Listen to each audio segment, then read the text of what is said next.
पंजाब में जब से नई हुकूमत आई है इतने अच्छे अच्छे इनिशिएटिव्स पास हो रहे हैं, तो मैंने सोचा कि क्यों ना मैं आप लोगों के साथ अपने फेवरेट इनिशिएटिव्स शेयर करूं।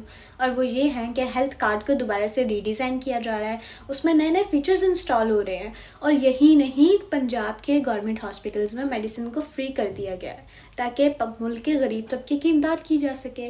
और इसके साथ साथ लाहौर में कैंसर हॉस्पिटल खुल रहा है, सरगोदा में नवाज शरीफ का कार्डियक सेंटर, और 3 डिस्ट्रिक्ट्स में मेडिकल सिटी बन रहा है। अब आप ही बताएं, इतने अच्छे अच्छे इनिशिएटिव्स पास होंगे तो कौन इससे फ़ायदा नहीं उठाना चाहेगा। तो ये हमारा और आपका फ़र्ज़ है कि ये इनिशिएटिव्स को ज़्यादा से ज़्यादा लोगों तक पहुंचाया जाए ताकि वो लोग इनसे फ़ायदा उठा सकें।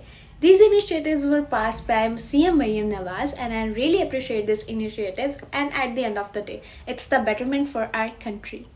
जब से ये हुकूमत आई काफ़ी अच्छे इनिशिएटिव्स पास होने लगे हैं और सीएम पंजाब मरीम नवाज ने ये इनिशिएटिव लिया है। जो हेल्थ कार्ड है वो दोबारा रीडिज़ाइन किया जा रहा है, जिसके थ्रू जो गरीब लोग हैं उनकी इमदाद की जाएगी और आपको गवर्नमेंट हॉस्पिटल से फ्री मेडिसिन मिल सकती हैं। इसी तरह से सरगोदा में नवाज शरीफ का कार्डियक सेंटर बनाया जा रहा है, लाहौर में कैंसर हॉस्पिटल खुल रहा है। जब इतने अच्छे इनिशिएटिव्स पास होंगे तो हमारा तो फ़ायदा उठाना ज़रूर बनता है, ठीक है। और हमें चाहिए कि ऐसे इनिशिएटिव्स को बाकी के साथ शेयर करें ताकि उनके लिए भी ये बेनिफिशियल साबित हो। और ये इनिशिएटिव्स पास किए गए हैं पंजाब की सीएम मरीम नवाज शरीफ के through, and I really appreciate these initiatives. I hope कि हमारी कंट्री के लिए बेस्ट साबित हों और I will support it till the end of the day.